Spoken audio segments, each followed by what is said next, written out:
Hello guys, welcome to our video. आज हम बात करेंगे शेयर होल्डिंग पैटर्न के बारे में। शेयर होल्डिंग पैटर्न क्या होता है? Share holding pattern in the stock market shows who owns how much of company share at a given point of time. मतलब कि कंपनी के जो शेयर है वो कौन कितने शेयर ओन करता है, मीन्स की ownership report of the company. जैसे कि आपकी एकेडमिक रिपोर्ट होती है, उसमें पता चलता है कि इस सब्जेक्ट में आपके इतने परसेंटेज आए, इस सब्जेक्ट में आपके इतने परसेंटेज आए। उसी तरीके से एक ओनरशिप रिपोर्ट होती है कंपनी के अंदर, उससे आपको पता चलता है कि कंपनी के प्रमोटर के पास कितने शेयर है, एफआईआईस के पास कितने हैं, डीआईआईस के पास कितने हैं, पब्लिक के पास कितने शेयर है एंड अदर्स कितने शेयर है।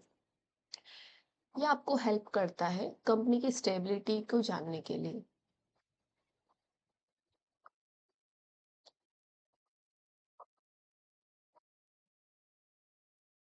डिफरेंट डिफरेंट कैटेगरीज होती है शेयर होल्डिंग पैटर्न में, जैसे कि promoter and promoter group holding. Promoter कौन होते हैं? कंपनी के जो कंपनी के ओनर्स होते हैं, वो ओनर्स जो कंपनी के शेयर को होल्ड करते हैं। और अगर किसी भी कंपनी में अगर ओनर का जो शेयर है वो परसेंटेज ज्यादा है, इट मीन्स कि हम उस कंपनी पर ट्रस्ट कर सकते हैं और कंपनी आगे जाके ग्रो करेगी, इसीलिए प्रमोटर ने अपने शेयर होल्ड कर सकते हैं। कम से कम 50% जो शेयर है वो तो प्रमोटर के पास होने ही चाहिए, तो ही हम किसी कंपनी को ट्रस्टेबल बोल सकते हैं। नहीं तो क्या होगा कि अगर किसी कंपनी में प्रमोटर ही अपने शेयर ओन नहीं करता है, या फिर वो प्रमोटर ही हो सकता है कि 30% शेयर ओन करता है, इट मीन्स कि रेड फ्लैग होगा आपके लिए जानने के लिए कि नहीं, अब हमें इस समय पे कंपनी में इन्वेस्ट नहीं करना चाहिए।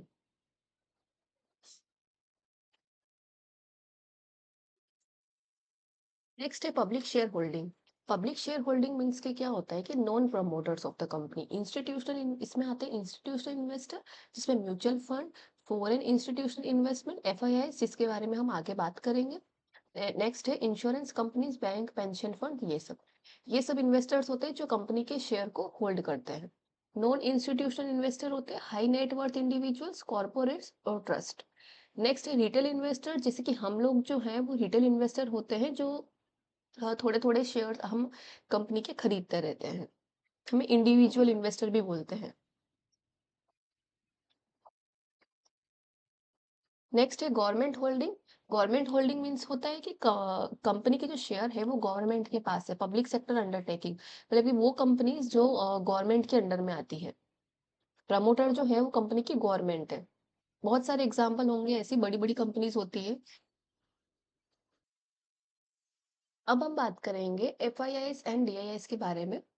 एफआईआईस फॉरेन इंस्टीट्यूशनल इन्वेस्टर होते हैं। ये इन्वेस्टर जो होते हैं वो आउटसाइड इंडिया के होते हैं। इसमें इंक्लूड होता है foreign mutual fund, foreign hedge fund, foreign pension fund, foreign sovereign wealth fund. Example कुछ इस तरीके से है इसके, ब्लैक रॉक है, वैनगार्ड है, जीआईसी सिंगापुर है एंड फॉरेन हेज फंड्स है। इसमें कैसा होता है कि ग्लोबली अगर कंपनी के शेयर ज्यादा है, मतलब कि एफआईआईस के पास अगर कंपनी के शेयर ज्यादा है, इट मीन्स कि एक गुड साइन है कि हमें इस कंपनी में इन्वेस्ट हम कर सकते हैं और हम इस कंपनी पे ट्रस्ट कर पाएंगे कि इसमें जो ग्रोथ है वो अच्छी ग्रोथ होने वाली है आगे जाके, और शॉर्ट टर्म में हमें अच्छा प्रॉफिट मिल सकता है। और एफआईआईस बहुत स्ट्रांगली इम्पैक्ट करती है कंपनी के जो शेयर की प्राइस है और इंडाइसेस पे।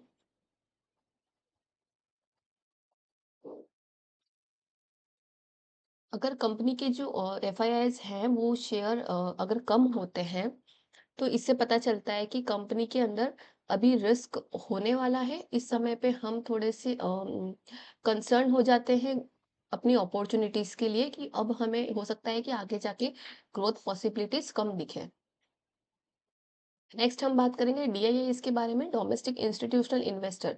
इसमें mutual fund, insurance company, LIC, ICICI, ये सब आएंगे, बैंक, पेंशन, प्रोविडेंट फंड, ये सारे आएंगे इसमें। इसमें कैसा होता है कि ये एक अ, इंडिया के अंदर हम जो इंडिया के अंदर जो कंपनी के इन्वेस्टर्स हैं वो सारे इसमें आएंगे। और अगर अगर कंपनी जो डीआईआईस है वो अगर हाई है, इट मीन्स के स्ट्रॉन्ग डोमेस्टिक कॉन्फिडेंस है, हम इस कंपनी में इन्वेस्ट कर सकते हैं and stable long term investment behaviour हमें इससे पता चलता है कंपनी का। ये कभी भी हम लास्ट क्वार्टर जो है डीआईआईज़ का वो देखते हैं कि अगर डीआईआईज़ ने अपना शेयर इंक्रीज़ करा है कि डिक्रीज़ करा है। अगर उन्होंने इंक्रीज़ किया है इट मीन्स कि कंपनी में ग्रोथ अच्छी होने वाली है।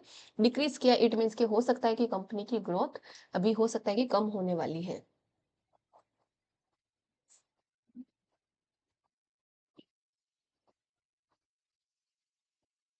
Why share holding pattern matter? क्यों मैटर करता है? इससे हमें पता चलता है कि कंपनी के अंदर हम कभी भी इन्वेस्ट करें तो कंपनी हाई पे है, लो पे है, हमें इसका शेयर खरीदना चाहिए, नहीं खरीदना चाहिए, बैलेंस ओनरशिप है कि नहीं, ये सब।